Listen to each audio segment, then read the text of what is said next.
Welcome to 10 Chapters Audiobooks. Stories that are short enough to finish, deep enough to feel. Christmas Spark. Chapter 1. Christmas Plans Derailed. Julie Harper stared at the email on her screen, the blinking cursor mocking her. The subject line read, Christmas Travel Itinerary, Final.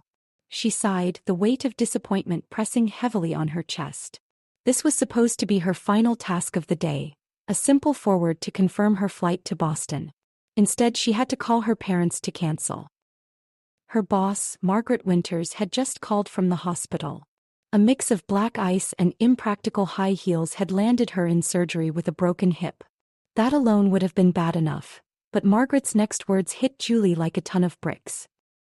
"I'm so sorry, Julie, but you'll have to take over the Christmas Eve skating show. I know you were looking forward to Boston, but you're the only one I trust." Julie's stomach sank. The skating show wasn't just a small office event. It was the event of the year for Spark Events, the boutique planning company where Julie had been clawing her way up the ranks for the past 4 years. Sponsors, clients, and high-profile attendees were involved. It was supposed to be Margaret's swan song for the year, not Julie's trial by fire. Instead of eggnog by the fireplace with her family, she'd now be wrangling skaters, managing a temperamental lighting crew, and appeasing sponsors who could sniff out inexperience from a mile away. It was a career opportunity, no doubt, but one fraught with pressure. By the time Julie left the office, the sun had dipped below the horizon, and the city twinkled with Christmas lights. Chicago was cold, bustling, and impossibly beautiful this time of year. She pulled her scarf tighter around her neck as her breath formed small clouds in the frigid air. As she walked home, she couldn't help but notice the families and couples strolling hand in hand, their laughter floating above the holiday music spilling from shop fronts. A father hoisted his giggling child onto his shoulders, her mittened hands reaching for the string lights above. A young couple paused to kiss under a street lamp. It was all so painfully cheerful, a stark contrast to Julie's sense of loss. She shook her head, trying to brush away the melancholy. She was being ridiculous. So what if her plans had changed? She had a golden opportunity to prove herself. Margaret wouldn't have trusted her with the event if she didn't believe in her. And if she were honest, Julie wasn't entirely sad to avoid the barrage of questions from her family about her non-existent dating life. Still, as she rounded the corner toward her apartment building, the pang of loneliness in her chest was undeniable. The next morning, Julie stood at the edge of the skating rink, clipboard in hand. The biting Chicago wind nipped at her cheeks, her breath puffing out in small clouds as she surveyed the chaos before her. The Christmas Eve skating show was supposed to be a picture-perfect holiday event, complete with twinkling lights, live music, and synchronized skating routines. Instead, it looked like a disaster in the making. The lighting crew was arguing over the placement of the spotlights. A group of skaters huddled under a nearby awning, grumbling about the schedule. And somewhere across town, a delivery truck carrying half the decorations was stuck in traffic. Julie pinched the bridge of her nose, feeling the stress creep up her spine. "This is fine," she muttered to herself. "Totally fine. I'll just fix everything." She glanced at her watch. It was already past 3 p.m. and she'd promised Margaret, who was recovering in the hospital, that she would send an update by the end of the day. Julie could practically hear her boss's voice in her head. "Confidence, Julie. If you don't look like you're in control, no one will believe you are." Straightening her shoulders, she marched toward the lighting crew. "Guys, what's the hold-up?" A man in a puffy jacket, clearly the lead technician, turned to her. "This power source can't handle the load you're asking for. If we plug in all these lights in the sound system, we'll blow a fuse." Julie frowned. "Is there a backup generator?" The man hesitated. "There is, but it's at the back of the storage unit. We'd need to haul it out, and honestly, I don't think we have time to wire it up before tomorrow's rehearsal." Julie inhaled deeply, weighing her options.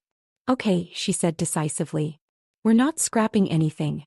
Pull a few people from the sound crew to help you get the generator. I'll call a friend who's an electrician to come by tonight and help with the wiring. It'll be tight, but we'll make it work." The technician looked at her skeptically but nodded. "Your call." As he walked away, Liam, her assistant, rushed over, slightly out of breath. "Julie," he said, holding up a clipboard, We have a problem. What now? She asked, trying to keep her tone neutral. The band just called, Liam said. Their lead singer has the flu and can't perform. They're pulling out. Julie stared at him, her mind racing. The live band was one of the event's key selling points, featured prominently on every flyer and social media post. Without them, the show would feel incomplete. Okay, she said, standing straighter. Do we have a backup? Liam shrugged. Not officially. Julie thought for a moment. What about that jazz quartet that performed at the Winter Gala last month? Do you have their contact info? Liam's face brightened. I think so. I'll check the database. Great, Julie said. If they're available, book them. If not, call the Chicago Music Conservatory and ask if they have any students who can step in. We're not canceling the music. Liam nodded, already typing furiously on his phone as he walked away. By the time Julie finally wrapped up her workday, the rink was quiet. The skaters had gone home, the lighting crew had packed up, and her electrician friend was tinkering with the generator, promising to have it fully operational by morning. Julie stretched her arms above her head, exhaustion settling into her bones. She'd earned a quiet night at home with a glass of wine and a cheesy Christmas movie. As she walked toward the rink's exit, something caught her eye. An elderly woman sat on a bench near the edge of the ice, lacing up an old pair of skates. The skates looked ancient, worn leather, scuffed blades, but the woman handled them with care, like they were priceless. Julie hesitated, glancing around. The rink was nearly deserted and the temperature was dropping rapidly. She adjusted her scarf and walked toward the woman, her curiosity outweighing her fatigue. Excuse me, Julie said gently. Are you okay?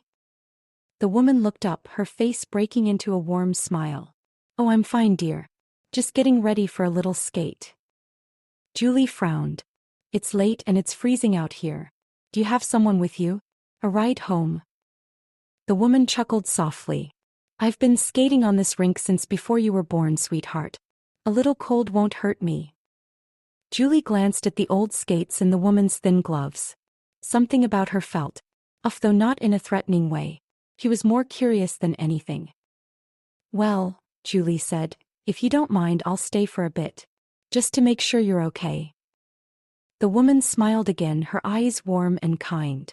It sure is beautiful on the ice at night, don't you think? You never know what can happen on a magical evening like this. Julie paused, her attention caught by the word magical. It seemed like such a peculiar choice, though the woman's tone was casual, almost conversational. Still, it lingered in Julie's mind as she watched the woman step gracefully onto the ice. Chapter 2: A Glimmer of Grace. Julie stood at the edge of the rink, her breath visible in the crisp winter air. The elderly woman moved across the ice with surprising ease, gliding as though time had turned backward. Her skates were worn and scuffed, yet she carried herself with elegance, every movement fluid and deliberate. The scene was mesmerizing, almost surreal. Julie found herself momentarily forgetting the chaos of her day, the broken schedules, the late deliveries, the ever-growing list of emergencies. For the first time in weeks, she felt a sense of stillness. The woman's movements were like poetry, each turn and glide telling a story Julie couldn't quite grasp but desperately wanted to understand. After a few minutes, the woman slowed to a halt and made her way to the edge of the rink. She leaned against the boards, her hands trembling slightly as she began to untie her laces.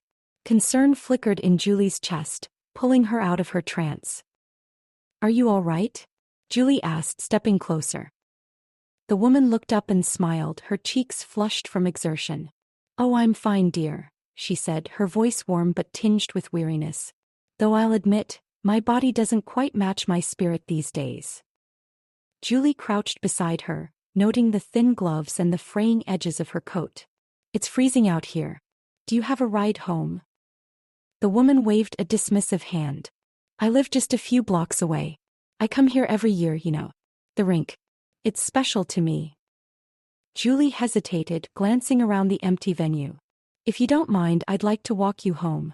Just to make sure you get there safely. The woman's smile deepened, her eyes twinkling. You're very kind, my dear. All right, I'll accept your company. But first, let's sit for a moment. I want to tell you something. Julie nodded and sat down beside her on the bench. The woman reached into her coat pocket and pulled out a small, intricately carved ornament.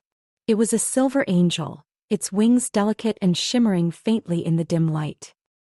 This, the woman said, holding the ornament out to Julie, was given to me a long time ago by someone very dear. It's brought me comfort and courage when I needed it most. And now I think it's meant for you. Julie blinked, surprised. Oh, I couldn't possibly. The woman placed the ornament firmly into Julie's hand, her gaze steady. Sometimes, dear, we're given things we don't expect to carry. But those things often turn out to be the most important. Julie's fingers curled around the ornament, its cool surface warming quickly in her palm. She didn't know what to say. Thank you, she murmured. It's beautiful. The woman nodded, satisfied. Now, let's get moving before we both turn into snowmen. The walk to the woman's home was short, but the cold was biting, and Julie found herself grateful for her scarf and gloves. They chatted lightly as they went, the woman's voice warm and soothing. Do you skate often?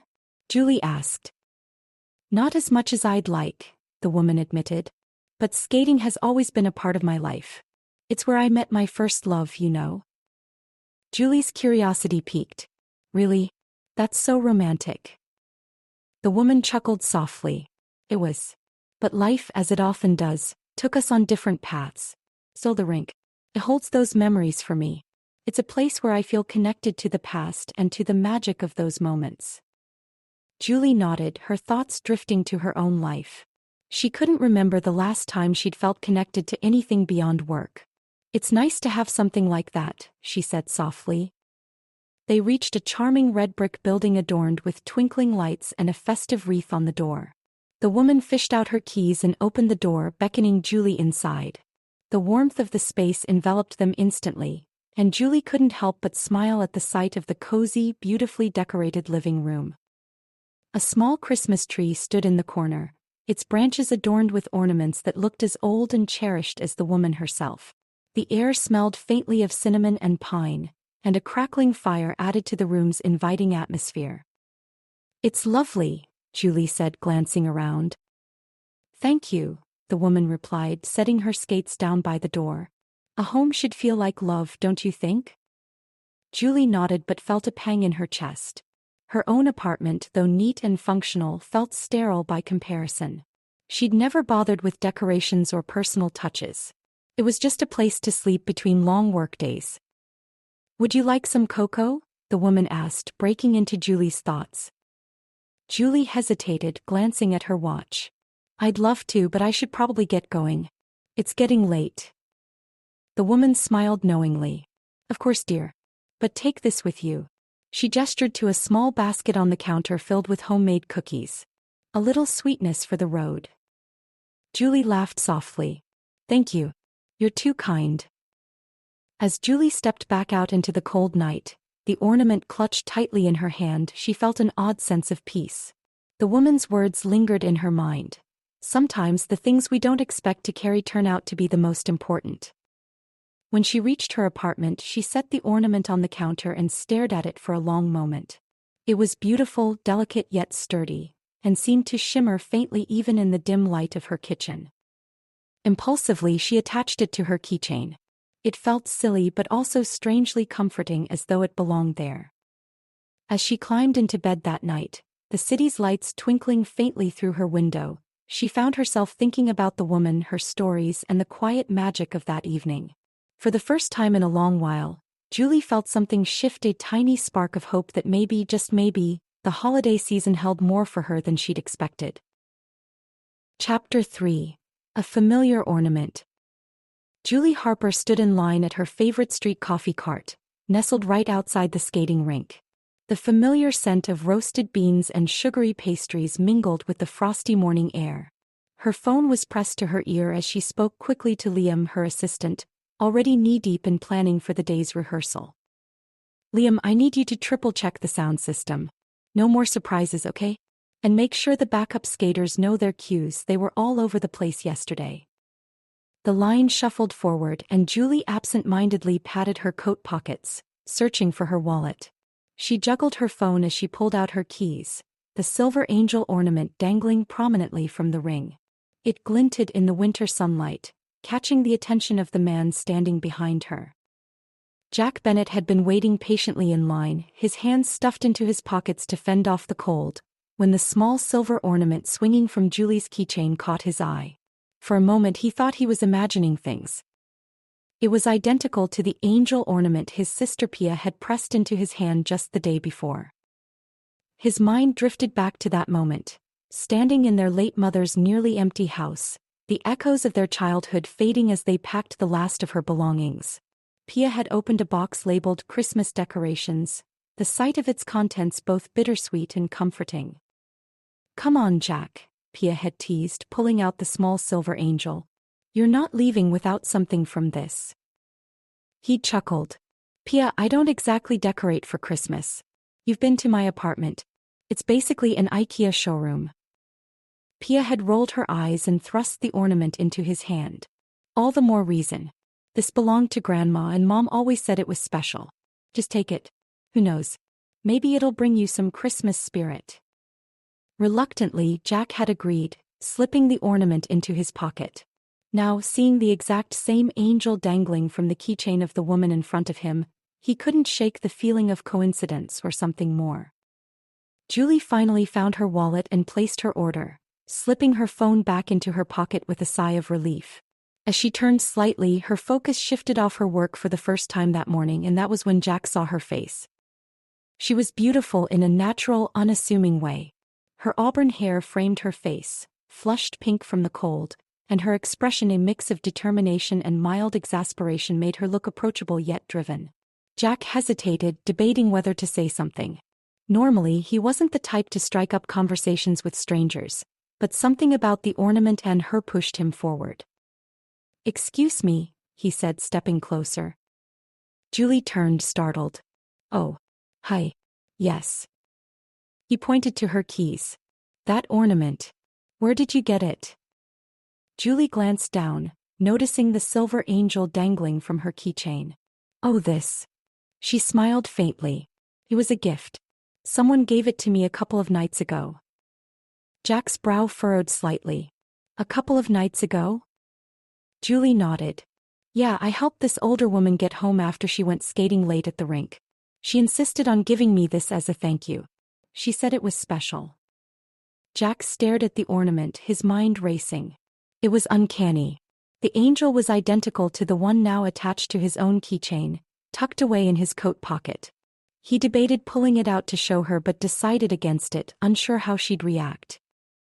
"It's beautiful," he said instead, his voice warm. "My grandmother used to have one just like it. It's kind of surreal to see it here." Julie tilted her head, intrigued. "Really? That's funny. I've never seen one like it before. The woman who gave it to me said it had some history, but she didn't go into detail." Jack's gaze softened, his thoughts drifting to his grandmother. "Yeah, the one in my family does too. My mom said it reminded my grandmother of an old friend. Beyond that, I don't know much about it."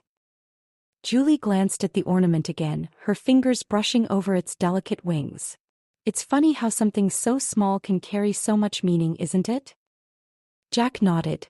"Yeah, it really is." The barista called Julie's name, breaking the moment. She turned to grab her coffee, her movements quick and efficient. When she turned back, she found herself looking at Jack closely for the first time. He was tall, with dark hair and kind eyes that crinkled slightly when he smiled. There was something about him, something warm and steady, that made her feel at ease despite the unexpected conversation. "Your name is Julie?" "I'm Jack." Jack introduced himself. "Nice to meet you." "Nice to meet you too, Jack," Julie said with a polite smile, though her voice carried a subtle hesitation. "I should probably get going," she said, holding up her coffee. "Work's calling." Jack nodded, though he felt a pang of regret. "Yeah, me too. Thanks for indulging my curiosity. It's not every day you see something that reminds you of home." Julie smiled. "Well, I'm glad it brought back some good memories. Have a great day." "You too," Jack said, stepping aside as she walked past him. He watched her go, the angel ornament swinging gently from her keychain. A part of him wanted to call after her to ask her name or suggest they grab coffee again sometime. But the moment passed and the city swallowed her up. Julie walked briskly toward the rink, her thoughts still lingering on the brief exchange. It wasn't every day a complete stranger struck up a conversation about something as specific as an ornament. She glanced down at the angel, now catching the sunlight, and couldn't help but smile. Weird how something so small can cause a moment like that, she thought. She shook her head, laughing softly at herself. It was just a random encounter. People didn't meet strangers on the street and suddenly become part of a fairy tale. But as she reached the rink and stepped into the day's chaos, she found herself glancing back toward the coffee cart, wondering if she'd ever see him again. And somewhere in the crowd, Jack was thinking the same thing. Chapter 4. Sparks and Reflections. The morning after her encounter with Jack, Julie couldn't help but linger near the coffee cart a little longer than usual. She ordered her usual latte and stood to the side, sipping slowly and pretending to check her emails on her phone. Her eyes scanned the street, searching for any sign of him. Her thoughts were a whirlwind: the angel ornaments, the strange coincidence, the warmth in Jack's gaze. It was silly, she told herself, to hope for another meeting. Chicago was massive and people rarely crossed paths twice unless they planned it. As the minutes ticked by, Julie realized she was stalling. She shoved her phone back into her bag, shaking her head at her own foolishness. "Get it together," she muttered to herself, walking briskly toward the rink. Across the street, Jack arrived at the coffee cart just as Julie disappeared into the crowd. He caught a glimpse of auburn hair and the sway of her coat before she vanished around the corner. For a moment he debated calling out, but the words caught in his throat. Instead, he ordered his coffee and stood still, staring after her. He felt the weight of the silver angel in his pocket, the strange pull of their shared moment still lingering. "What are the odds?" he murmured, shaking his head and walking away. The chaos at the rink was relentless. Final rehearsals were just a day away, and the skating show's deadline loomed over Julie like a storm cloud. Every time she felt even remotely caught up, another issue popped up. "Julie," Liam called, rushing over with a clipboard. "We've got a problem." Julie sighed, rubbing her temples. "What now?" "One of the spotlight rigs isn't holding steady. The tech team says it needs a replacement part, but the delivery won't arrive until after Christmas." Julie frowned, her mind racing. "Can we borrow one from another venue?" "I've already called around," Liam said. "No luck." Julie glanced at her watch. "All right, I'll see if I can find something myself. Keep everything else on track. We'll figure it out." Liam nodded and rushed off, leaving Julie to juggle yet another complication. She scribbled notes on her clipboard, trying to devise a solution. Despite her laser focus, Jack's face kept slipping into her thoughts.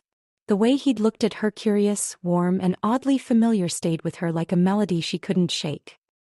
Her phone buzzed, pulling her from her thoughts. She glanced at the screen. It was her mom. Julie hesitated before answering. "Hi, Mom," she said, trying to keep her tone light. "Hi, sweetheart. How's everything going?" her mom asked, her voice full of warmth. "Busy as always," Julie replied. "But the show's coming together." "I'm glad to hear that," her mom said. "But you sound exhausted. Are you taking care of yourself?" "I'm fine, Mom. Really." Her mom paused. I've been thinking. You've been working so hard, and I can't help but wonder if there's more to why you're staying in Chicago this year. Is there someone special keeping you there?" Julie's cheeks flushed. "No, Mom. There's no one." "Well, maybe there should be," her mom said gently. "You deserve some happiness too, Julie." Julie's throat tightened. "Thanks, Mom. I'll try to remember that."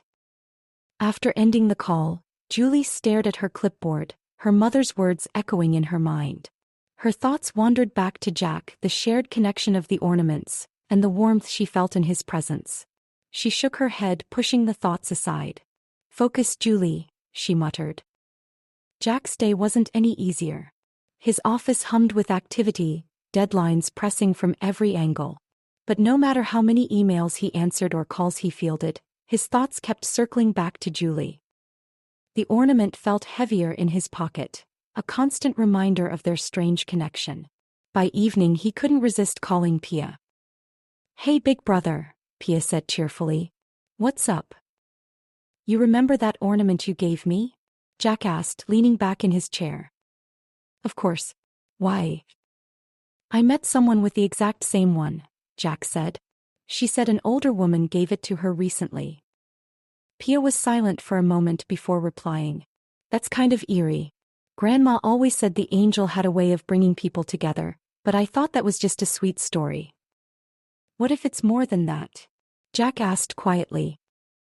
"Are you saying you think this is fate?" Pia teased. Jack sighed. "I don't know, but it feels significant." "Well," Pia said, her tone turning playful, "if fate handed you a connection, maybe you shouldn't ignore it. Take her out for coffee or something." Jack chuckled. "Easier said than done. I didn't get her number." "Then figure out a way to see her again," Pia said matter-of-factly. "Don't let this go, Jack." As the call ended, Jack stared out his window, the city lights twinkling in the distance. He made a silent promise to himself. If he crossed paths with Julie again, he wouldn't let the moment slip away. Later that evening, Julie found herself back at the bench where she'd first met Rose. The rink was quiet now, the lights casting a soft glow over the empty ice. She sat down, pulling the silver angel from her keychain and turning it over in her hands. The ornament felt warm against her palm, almost alive. She traced its delicate wings, her thoughts drifting to Jack and the strange series of events that had brought them together. "What am I doing?" she whispered to herself. "It's just a piece of metal." But deep down she couldn't shake the feeling that it was more than that. As she slipped the ornament back into her pocket and stood to leave, her gaze caught a figure standing in the shadows near the gate. Her heart jumped, a mix of surprise and recognition flooding her senses. The figure stepped into the light, revealing a familiar face. "Rose," Julie murmured, her voice a mix of relief and disbelief. The older woman smiled, her eyes twinkling like the stars overhead. "Hello, dear." Chapter 5: The Harriet's Cafe. Julie blinked in surprise, the sight of Rose on the edge of the rink pulling her from the fog of her thoughts. The older woman stood poised yet unassuming, bundled in her coat and scarf, her serene smile as welcoming as the soft glow of the rink lights behind her. "Rose," Julie said again, her breath visible in the cold air. "Hello, dear," Rose replied, her tone carrying that unmistakable warmth. "I hope I'm not intruding." Julie shook her head, her pulse settling. "No, not at all. I wasn't expecting to see you here." Rose chuckled softly, stepping closer. "It seems like you could use a bit of company tonight." Julie hesitated before nodding. "You're not wrong. It's been a lot." Rose gestured toward the bench. "Shall we sit for a moment? It's a beautiful night." They settled onto the bench, the quiet hum of the city surrounding them. For a while neither spoke, the comfortable silence stretching between them. Julie watched the empty rink, her thoughts drifting back to the weight of her work, the loneliness of the holiday, and the strange pull she felt toward Jack. "You're carrying quite a lot on those shoulders of yours," Rose said gently, breaking the silence. Julie exhaled a soft laugh. "That obvious?" Rose smiled.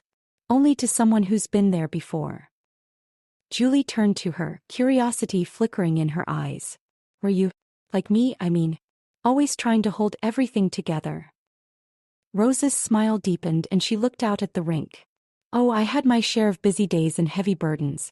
But I learned something along the way. Sometimes the things we think are most important aren't what truly matter." Julie frowned slightly. "What do you mean?" Rose leaned forward, her hands clasped together. "It's easy to get lost in the rush of life, to focus on proving ourselves or meeting expectations. But life has a way of surprising us if we let it." Julie turned those words over in her mind, her thoughts immediately darting to Jack. Before she could say anything, Rose stood, brushing snow from her coat. "It's too cold to linger here," Rose said with a playful smile. "Why don't we go somewhere warm? There's a cafe nearby I think you'd like." Julie hesitated. "I don't want to keep you, Dash." Rose waved her off. Nonsense. Besides, the cocoa there is the best in the city. The walk to the cafe was short but pleasant. Julie couldn't help but notice the way Rose seemed to glide through the cold evening, her pace unhurried yet purposeful. The cafe itself was nestled between two towering buildings, its rustic charm a stark contrast to the modern skyline. The sign above the door read Harriet's Cafe, its lettering elegant but weathered. Inside, the space was a cozy haven of mismatched furniture, soft lighting, and the rich aroma of chocolate and coffee. A fireplace crackled in the corner, casting a warm glow over the room. "This place is amazing," Julie said, taking it all in. Rose smiled knowingly. "It reminds me of my dear friend Harriet. She had a way of creating warmth wherever she went." Julie's curiosity piqued, but before she could ask more, a cheerful server appeared to take their order. Rose insisted on hot cocoa and a plate of gingerbread cookies. As they settled into a corner table, Rose's gaze softened. "You remind me of Harriet in some ways." Julie blinked. "I do." Rose nodded. She was determined, driven, but she had a tender heart. Sometimes she needed a little nudge to let herself follow it. Julie tilted her head. "Did she? Follow it, I mean." Rose's expression grew wistful. "She did. And it brought her a life full of love and adventure." The words lingered in the air, wrapping around Julie like a warm blanket. She traced the edge of her mug, the memory of Jack's smile flickering in her mind. "Do you think?" Julie hesitated. "Do you think those moments when something feels right, even if it's unexpected, are worth following?" Rose reached across the table, her hand lightly covering Julie's. "I think those moments are the ones that matter most." The snow swirled softly outside the frosted window of Harriet's Cafe. Inside, the golden warmth of the crackling fireplace wrapped around Julie like a comforting embrace, easing the tension she hadn't realized she'd been holding. She cupped her hands around the steaming mug of cocoa, letting its heat seep into her fingers, and her thoughts drifted to Jack. Could their fleeting connection be one of those rare, magical moments Rose had spoken of? "Is there something specific on your mind?" Rose prompted gently. "Or perhaps, someone?" Julie felt her cheeks flush. "Maybe. I met someone recently, but I don't even know him." Rose's smile deepened. "Sometimes connections like that happen as if they're meant to be. The challenge is whether we have the courage to embrace them." Julie toyed with her mug, her fingers tracing its rim. "I want to, but it's scary. What if I'm just imagining that there was something special?" Rose leaned forward, her voice warm and reassuring. "And what if you're not? Sometimes life nudges us toward something special. It's up to us to decide whether to take the leap." Julie sat back, letting the words sink in. Rose's calm wisdom had a way of settling the knots in her chest. For the first time in days, Julie felt a flicker of clarity. "What about you?" Julie asked, suddenly curious. "You mentioned this cafe reminded you of an old friend, Harriet. Did you ever have a connection like that?" Rose's expression softened, her gaze turning distant. "Harriet and I were inseparable when we were young. She had the kind of spirit that made you believe anything was possible. We grew apart over the years, as people sometimes do, but I'll always carry her in my heart." Julie studied Rose, sensing there was more to the story, but the older woman didn't elaborate. Instead, Rose smiled wistfully.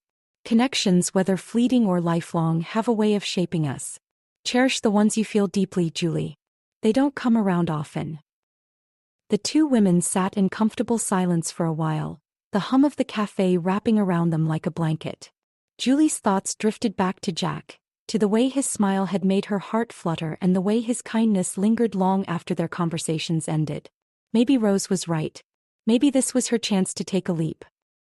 After they finished their cocoa, Rose excused herself to run an errand at a nearby shop. Julie decided to use the cafe's restroom before heading home. As she walked toward the exit a bit later, she bumped into someone stepping inside. Chapter 6. An Unexpected Encounter. Her heart skipped a beat. "Julie." Jack's voice was warm and surprised, his dark eyes widening in recognition. The corners of his mouth lifted into a smile that was both disarming and unexpectedly familiar. Julie blinked, momentarily caught off guard. "Jack? What are you doing here? I could ask you the same thing, he replied, his smile broadening. This is one of my favorite spots. Before Julie could respond, the cafe door swung open again, letting in a rush of cold air. A woman bundled in a chic winter coat entered, shaking snow from her hair. Her sharp features softened when she spotted Jack, her lips curving into a grin. Jack, you didn't tell me we'd need a map and a compass to find parking, she said playfully, her voice warm but teasing. Jack turned to her, his smile turning sheepish. Pia, you found me, didn't you? That's what matters. Julie froze at the name, her thoughts stuttering. Pia. The woman approached, her curiosity piqued as her gaze shifted to Julie. Oh, hello, she said, glancing between them. I didn't mean to interrupt. You're not interrupting, Jack said quickly, his tone reassuring. He gestured between the two women. Pia, this is Julie. Julie, my sister Pia. His sister. The words settled over Julie like a calming balm, melting her earlier self-consciousness. She smiled and extended her hand. It's nice to meet you. Pia shook her hand warmly, her eyes narrowing just slightly, though not unkindly. You too, she said, tilting her head. How do you two know each other? Julie hesitated, glancing at Jack for help. His slight blush was endearing, but he stayed quiet, leaving Julie to answer. We, met at a coffee cart a couple of days ago, Julie said with a small laugh. Jack noticed this. She held up her keychain, letting the silver angel ornament catch the light. He said it reminded him of one his grandmother had. Pia's eyes lit up with recognition and her smile deepened. Ah, that ornament, she said, her tone light. She glanced at Jack, her voice taking on a teasing lilt. The one you wouldn't stop talking about. Pia, Jack groaned, rubbing the back of his neck. Don't start. Pia ignored him, her attention back on Julie. So, he just walked up and struck up a conversation? That's not like him. Julie laughed softly. He was very polite about it. Honestly, it was nice. Not a lot of strangers would notice something like that. Well, Pia said, her gaze flicking briefly to Jack before returning to Julie. Clearly, it left an impression. Her words were casual, but her smile carried a subtle knowingness. Jack cleared his throat, his voice slightly awkward but earnest. Pia and I were just grabbing a bite. Would you, like to join us? Julie hesitated, her heart skipping at the unexpected invitation. Oh, I wouldn't want to intrude. Nonsense, Pia said quickly, though her tone was warm and inviting rather than insistent. We're just killing time and catching up. It would be nice to have some company. Julie glanced between them, feeling the soft nudge of encouragement from Pia and the quiet hope in Jack's expression. If you're sure. We're sure, Pia said with a gentle smile. Besides, I want to hear more about this coffee cart meeting. Julie laughed, letting herself be led to the table. The inviting glow of the fireplace and the gentle hum of conversation made it easy to settle in. As the server brought their meals to the table, the conversation flowed naturally. Pia leaned forward, resting her elbows on the table. Okay, so tell me more about how you two met. Julie glanced at Jack, who looked mildly uncomfortable under Pia's scrutiny before she began. It's not a very exciting story. I was in line at a coffee cart juggling my phone and keys and Jack noticed my ornament. He said it reminded him of his grandmother's. Pia's gaze softened and she gave Jack a small, encouraging smile. That's sweet. Grandma always loved that ornament. I'm glad you kept it. Jack cleared his throat, shifting in his seat. Well, technically, you're the one who gave it to me. True, Pia admitted, her tone teasing. But it's nice to see you actually appreciating it. She turned to Julie. I gave him that ornament after our mom passed earlier this year. It was one of the few things she kept from our grandmother. I thought it might bring him some holiday spirit. Julie's chest tightened at the vulnerability in Pia's words. She glanced at Jack, whose expression was tinged with both gratitude and sadness. I'm sorry, Julie said softly. That must have been hard. It was, Jack admitted, his gaze steady but filled with emotion. But it's been a reminder of the good things. Like Pia said, it's about holiday spirit and connection. Julie smiled faintly, the weight of his words settling in her chest. That's a beautiful way to look at it. Pia shifted the conversation, her tone brightening. What about you, Julie?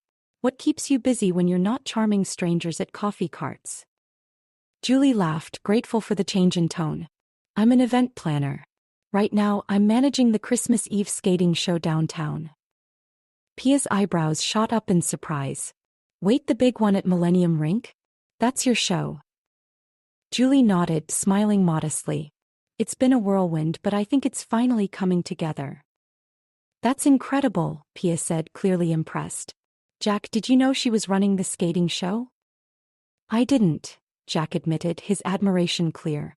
That's amazing. You must be under so much pressure. Julie shrugged, though her smile was warm. It's a lot, but I love it. Honestly, tonight's the first time I've really slowed down in weeks. Well, you deserve it, Pia said, raising her mug. To slowing down and ornaments that bring people together.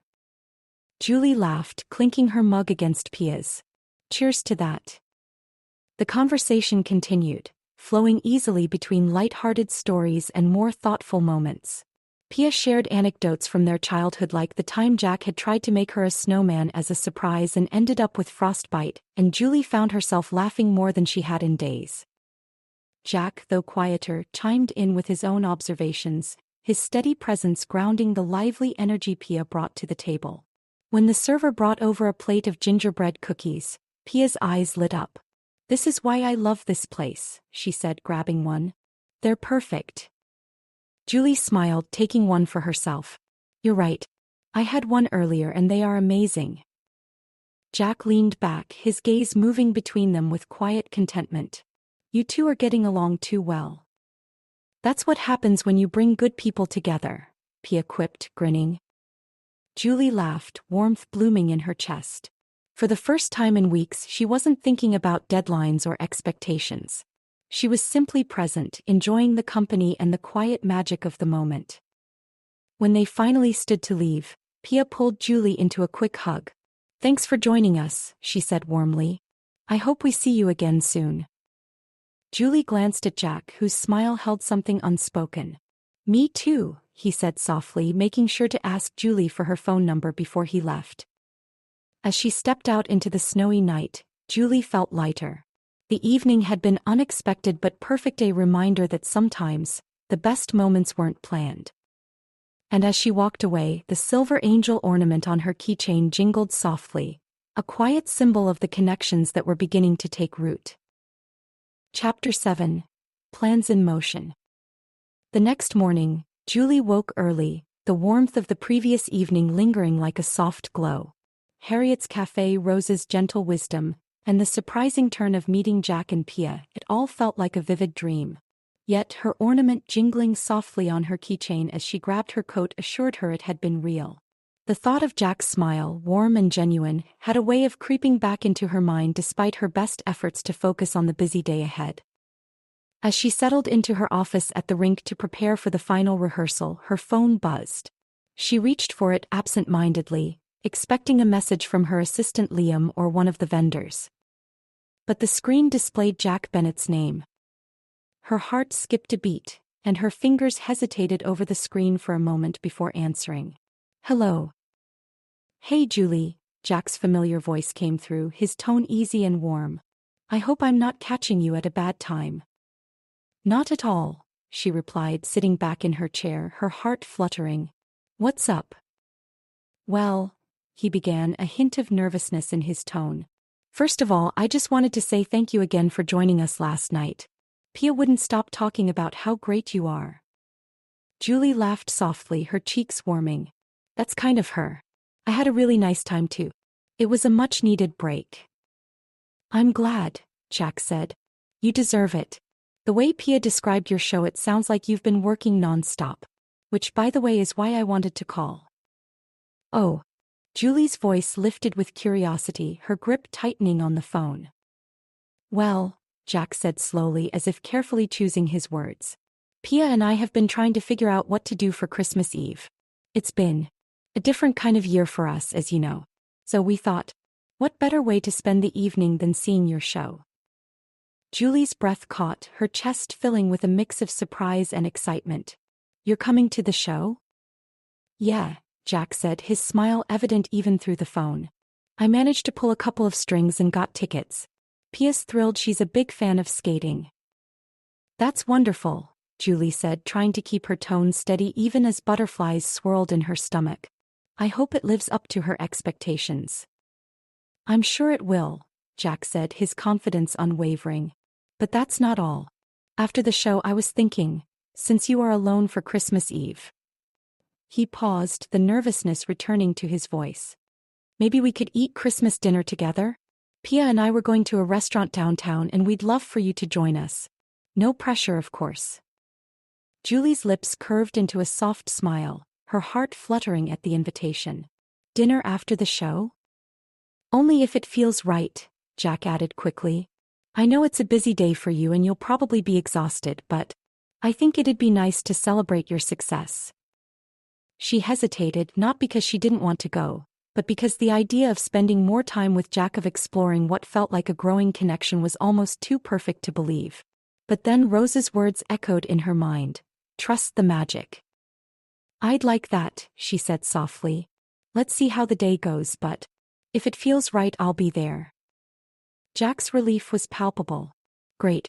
I'll be waiting near the coffee vendor we first met. If you're not up for it, I'll understand. Julie smiled, the memory of their first meeting warming her. Deal.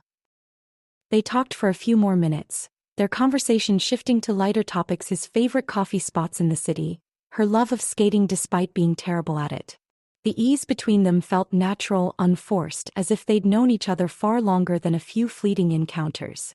By the time they hung up, Julie's heart was light, her anticipation for the day and the evening to come building steadily.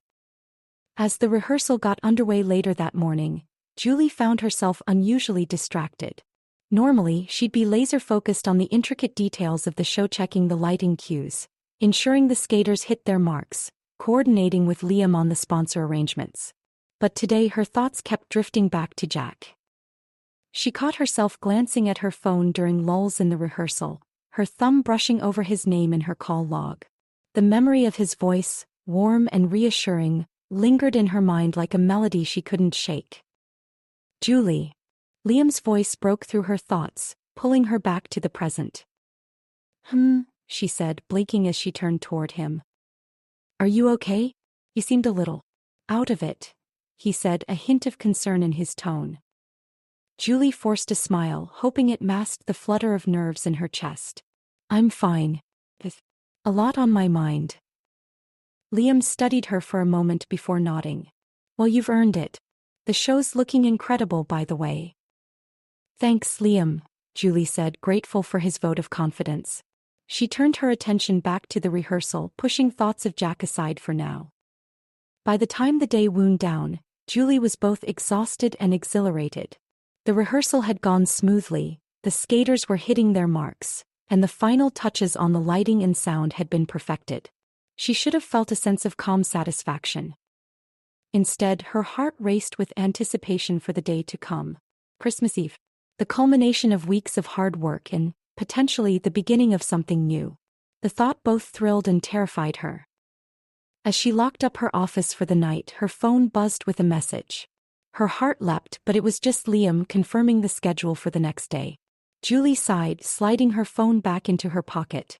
Tomorrow couldn't come fast enough. She glanced at the silver angel ornament on her keychain, its delicate wings catching the glow of the rink's lights. A quiet smile touched her lips as she whispered, "Trust the magic."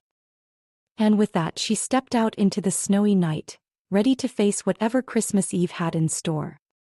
Chapter 8. Signals and Doubts.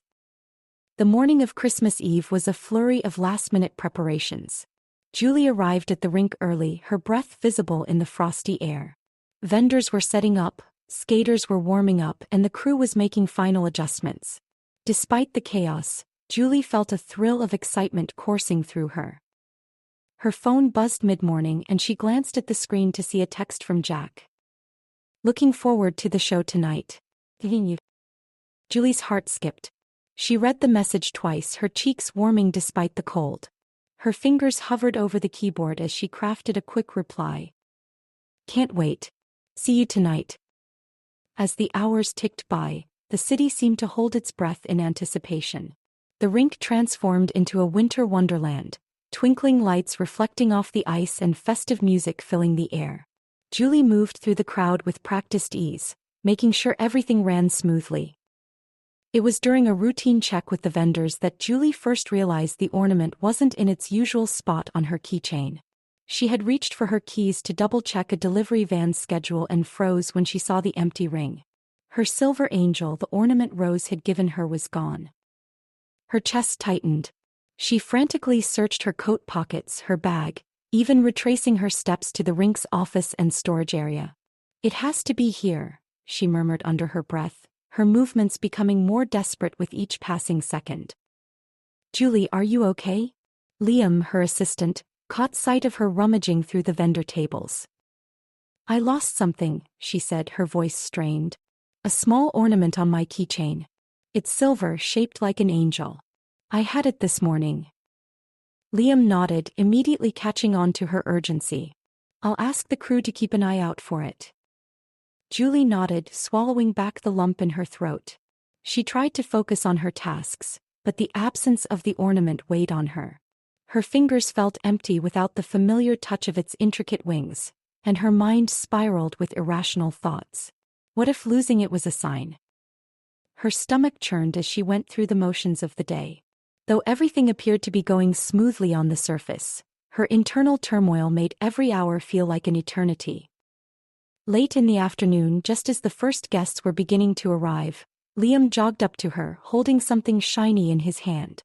"Is this what you're looking for?" Julie gasped, relief washing over her like a wave. "Yes. Where did you find it?" "One of the crew guys spotted it near the back entrance," Liam said, handing the ornament to her. "Guess it must have fallen off your keychain when you were rushing around." Julie held the angel tightly, her fingers brushing over its wings as though reassuring herself it was real. "Thank you, Liam," she said, her voice thick with gratitude. "You're welcome," Liam said with a grin. "Now try not to lose it again. You've got enough on your plate without chasing after ornaments." Julie laughed, a small weight lifting from her shoulders. She clipped the angel back onto her keychain, her earlier panic fading into a sense of gratitude. It felt like a second chance, a reminder to hold on to hope. The show itself was a triumph. The skaters glided across the ice with grace, their synchronized movements drawing gasps and applause from the audience. The music swelled perfectly in time with their routines, and the decorations added a magical touch. Julie stood off to the side, watching with pride as the final number brought the crowd to its feet in a standing ovation. As the applause faded and the guests began to mingle, Julie's heart raced. She slipped away from the main area, her nerves building as she approached the coffee vendor near the rink entrance, the spot where she and Jack had agreed to meet. The night air was crisp and quiet, the glow of the rink lights casting soft shadows on the surrounding snow. Julie stood by the vendor, her hands tucked into her coat pockets as she scanned the area. Minutes passed. Then 10. Then 20. The festive warmth of the evening began to cool, replaced by a sinking feeling in her chest. Julie glanced at her phone, checking for messages. Nothing. Her mind raced with possibilities. Maybe he got held up. Maybe Pia needed him. Maybe he changed his mind. She couldn't help but think of the earlier panic with the ornament. Was it a sign after all? Had the universe been trying to tell me something? Her grip tightened around the keychain, the angel's smooth metal cool against her palm. She remembered Rose's words about trusting the magic, but in this moment, doubt crept in like a shadow. Julie waited another 5 minutes before finally letting out a sigh. The coffee vendor was starting to pack up for the night, and the surrounding crowd had thinned to just a few lingering guests. He wasn't coming, not at this hour. She checked her phone one last time, still no messages. Should she text him? Her fingers hovered over the screen, hesitating, until she noticed they had grown stiff from the cold. Frustration mingled with disappointment, and her pride took over. If he didn't want to show up, I'm not going to look desperate, she thought, though the ache in her chest betrayed her true feelings.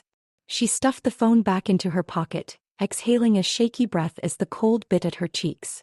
Maybe I misread everything, she mused, but the faint flicker of hope refused to be extinguished. The night air bit sharply at her cheeks, mirroring the sting of disappointment settling in her heart. She'd waited long enough, she wasn't going to stand there any longer. She turned to leave, her steps heavier than usual.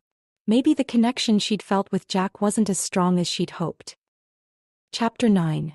The Warmth of Wisdom.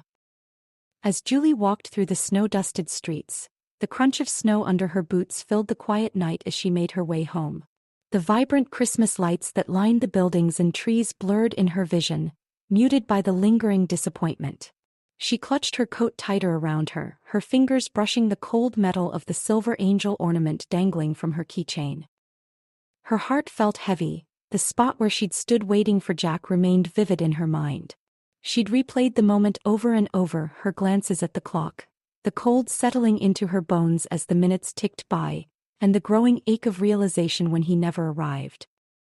What happened? He wondered for the 100th time. Had she misread everything? Had she imagined the feelings between them? Lost in thought, Julie almost didn't notice the figure sitting on a nearby bench, wrapped in a heavy coat and scarf. Her steps faltered and then recognition bloomed. "Rose," Julie said, her voice a mix of surprise and relief.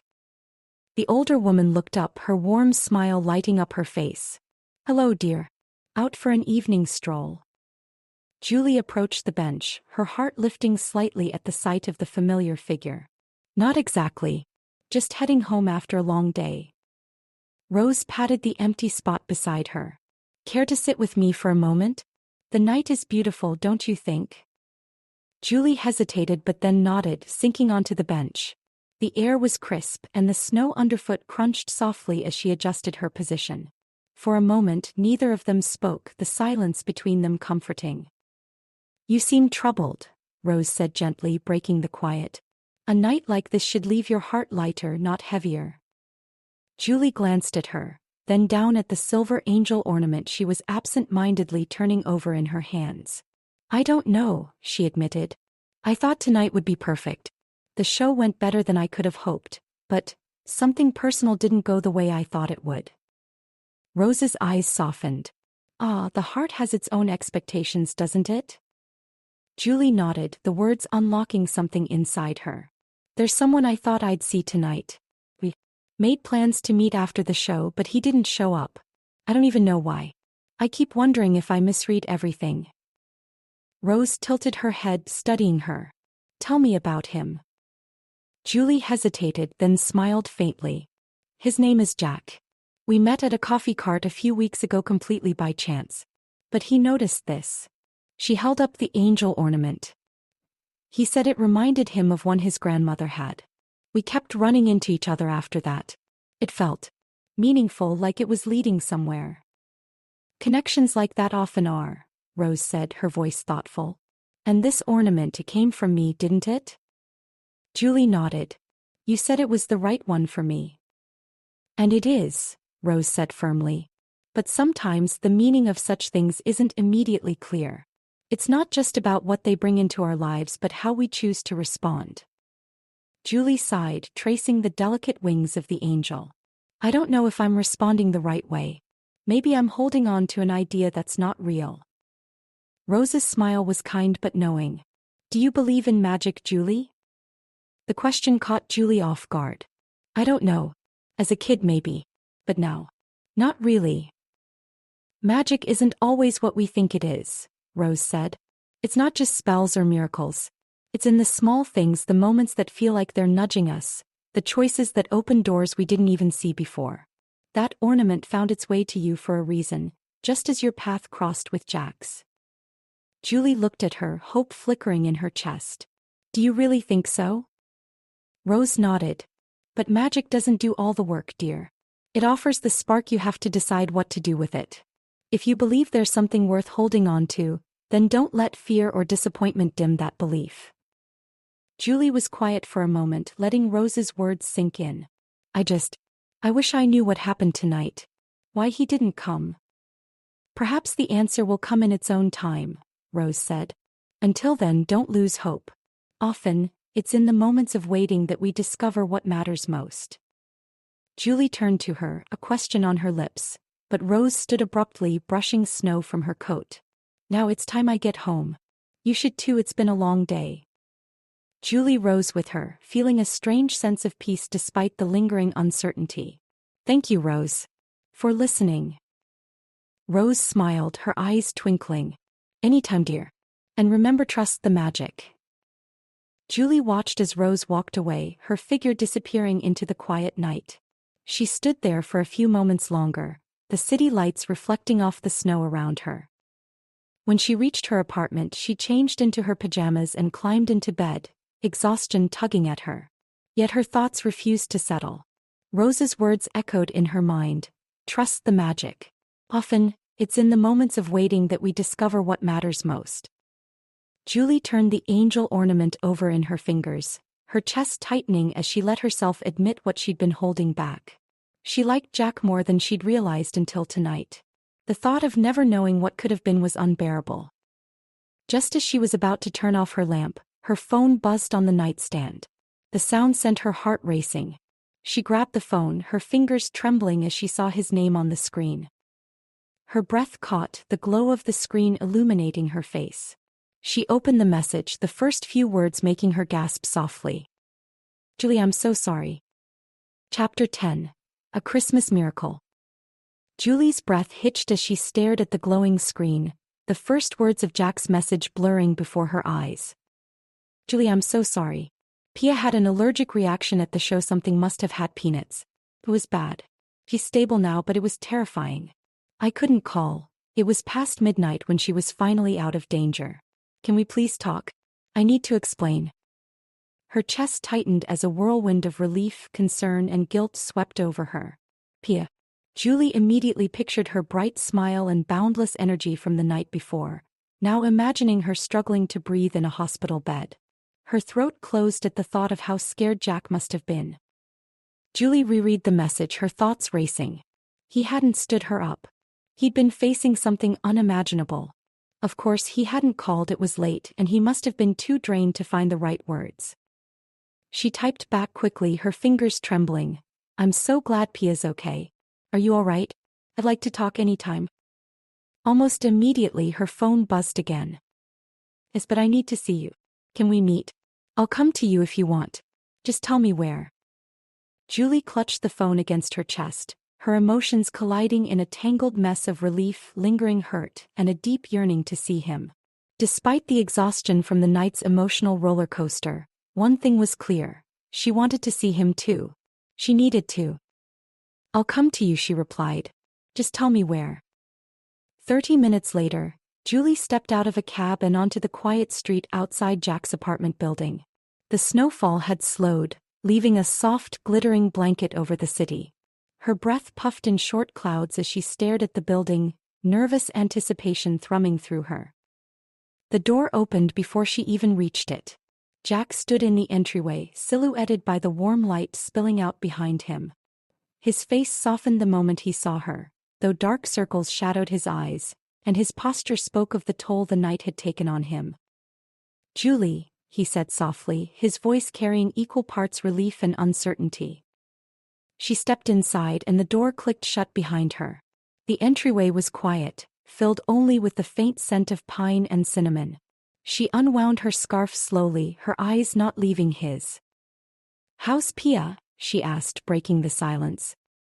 Jack rubbed a hand over his face, his exhaustion evident. She's resting now. She's okay, thank God, but... His voice faltered, his hand dropping limply to his side. It was bad, Julie. Really bad. Julie reached out instinctively, her hand brushing his arm. I'm so sorry, Jack. That must have been terrifying. He nodded, swallowing hard. It was. She's all I have left, you know?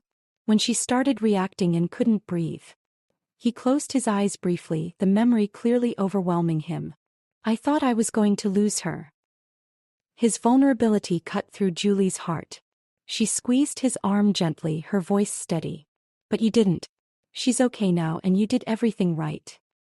Jack opened his eyes, his gaze meeting hers. I wanted to call you so many times. But by the time she was stable it was past midnight and I didn't know how to explain everything. I didn't want to wake you or make you think I was just making excuses. Julie's chest tightened at the raw honesty in his voice. Jack, you didn't need to explain. I would have understood. I just wish I'd known so I could have been there for you. His expression softened, guilt flickering in his eyes. You've already done so much for me. I didn't want to burden you with this too. Julie shook her head.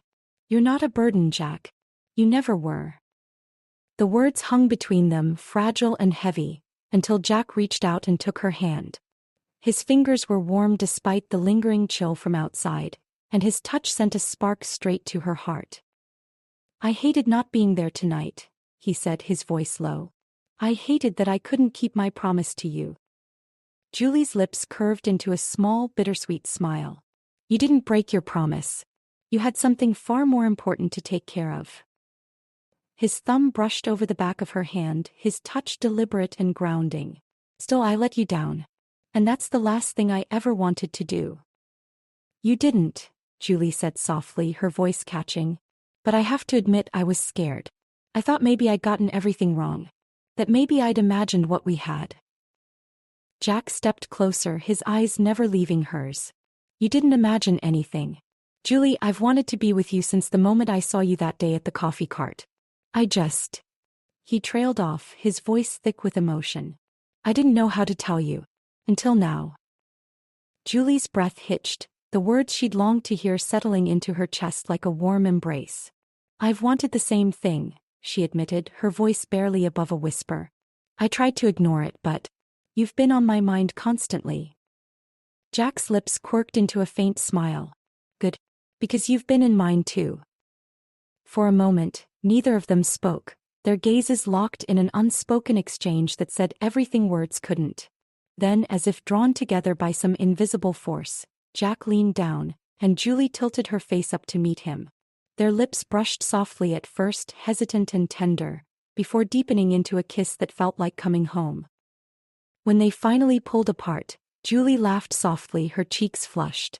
Well, she said, a hint of teasing in her voice, I guess we're not leaving this up to fate anymore. Jack chuckled, resting his forehead against hers. Nope. I think fate's done enough. Julie smiled, the weight of the night lifting as joy replaced the uncertainty that had plagued her for hours. So what now? Jack stepped back slightly, his hand still holding hers. Well, I was thinking we could start by making up for the dinner we missed. Pia's resting and I think I have enough food to throw together something decent. Julie grinned. Sounds perfect. They moved to the small kitchen, where Jack brewed tea while Julie found a few snacks to nibble on. The simplicity of the moment, two people sharing a quiet meal in the aftermath of chaos, felt more meaningful than any grand gesture. As they sat at the table, the Christmas tree lights casting a soft glow around the room, Jack reached for her hand again. Thank you for coming tonight. I don't think I realized just how much I needed you here until you walked through that door. Julie's heart swelled and she squeezed his hand. You don't have to thank me, Jack. I'm just glad we're here together. And as the first light of Christmas morning began to creep through the windows, Julie knew Rose had been right. The waiting had led her to what mattered most. Sometimes the smallest spark truly could light the biggest fire. End of chapter 10 and end of story. Thank you for listening. Make sure to check our other free audiobooks at 10 Chapters Audiobooks on YouTube, Spotify, and Apple Podcast.